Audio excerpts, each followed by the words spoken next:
got the book there. Hold it up again for us one more time so that people can see it at home.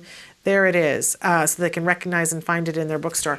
So talk to us a little bit about what inspired you to write this book. Well, what I wanted to do is I worked alongside of a mother of one of my clients at the time who had Asperger's, and she herself is an author. And I wanted to write a book that was a bit more, I wanted to be really parent-friendly and user-friendly. So I didn't want like long chapters or a long book that you had to sit and read the whole book to get what you need to get out of it. And so the way that we put it together, there's 85 lessons. So for example, if you're dealing with going to birthday parties, and that's such a struggle for you with your child, then you go to that chapter and you read, and it's got some really good hints and background for why it's so stressful for children on the spectrum.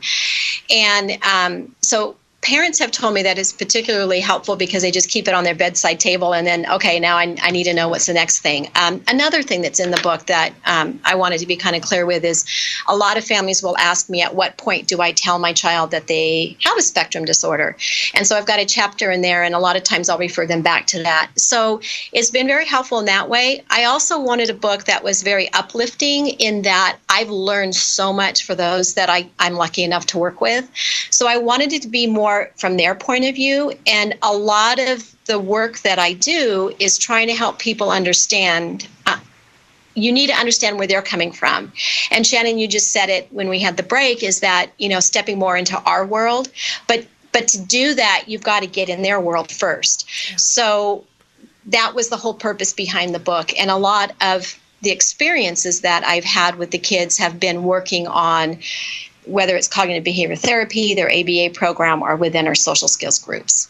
Well, and as we said during the last segment, you have a very unique perspective on this because you are a licensed educational psychologist, you are a cognitive behavioral therapist, and you're a board-certified behavioral analyst. And those three things combined allow you to have a very interesting perspective. We talk all the time about perspective taking and how we're often teaching kids on the spectrum to, take perspective, but it's equally important that we're taking perspective. So I think you've got a unique perspective to be able to look at from several different points how to be able to help some of these individuals. I think this book is really remarkable. Tell our viewers where they can get it. Well, you can get it at Barnes & Noble, but you can also get it at Amazon.com. There's also a Kindle version, so you can keep it right there on your iPad, and when you're out and about, you can refer to it. And I believe Walmart.com. You can also get it from Walmart.com. Okay. And now you mentioned that, really your inspiration for it was to be able to give this to parents, but for those really high-functioning young people that are perhaps in their late teens, early 20s, maybe even late 20s, are you seeing any kind of a benefit for them reading it themselves?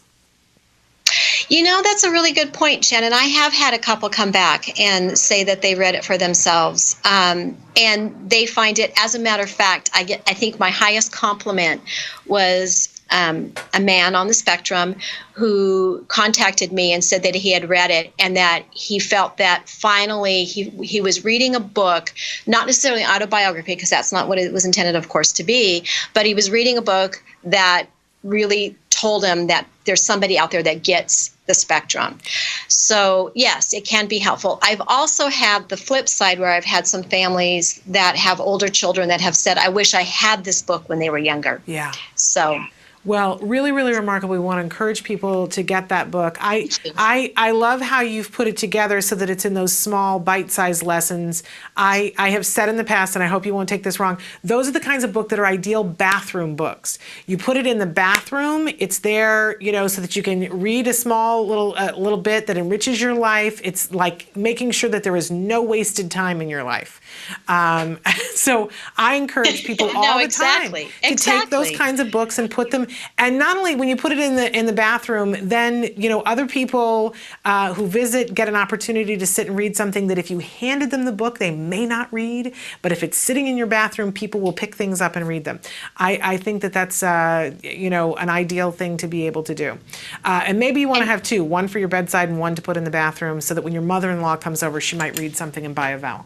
I don't have them. People always think that I've got a mother-in-law that I've got a gripe against. I don't. My poor mother-in-law mother-in-law is no longer with us and wasn't when I started dating my husband, but I heard lots of people complaining about their mothers-in-law and how can we get them on the same page.